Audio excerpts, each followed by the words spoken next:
নমস্কার বন্ধুরা, সবাইকে আমার কিচেনে স্বাগতম। আজকে আমাদের রেসিপি গাজরের পরোটা।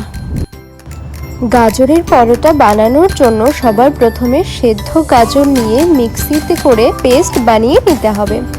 এরপর একটি পাত্রে কিছুটা পরিমাণে ময়দা নিয়ে তার মধ্যে সামান্য নুন দিয়ে দিতে হবে গাজরের পেস্ট। এবার ময়দা আর সেদ্ধ গাজরের পেস্ট থেকে একটি সফট ডো বানিয়ে নিতে হবে। ডো বানানো হয়ে গেলে মিডিয়াম সাইজের লেচি করে লেচিগুলো থেকে পরোটা বেলে নিতে হবে।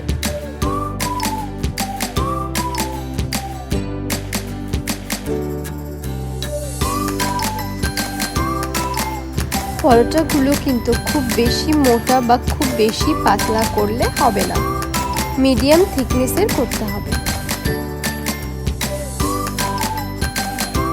এবার একটি প্যানে সামান্য পরিমাণে সাদা তেল ব্রাশ করে নিতে হবে। তেল ব্রাশ করে নেওয়ার পর পরোটা দিয়ে দিতে হবে।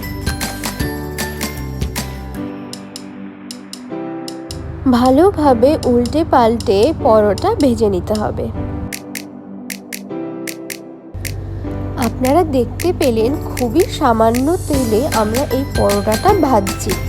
এত কম তেলে যে এত টেস্টি একটি পরোটার রেসিপি বানানো সম্ভব, আপনারা বাড়িতে ট্রাই না করলে বুঝতেই পারবেন না।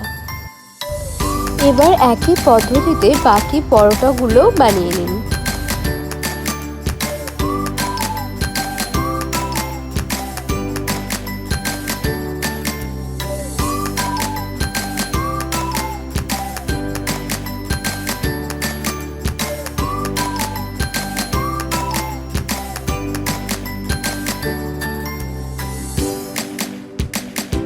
সম্পূর্ণ ভিডিওটি দেখার জন্য অসংখ্য ধন্যবাদ। আর ভিডিওটি ভালো লাগলে অবশ্যই লাইক, কমেন্ট, শেয়ার করবেন।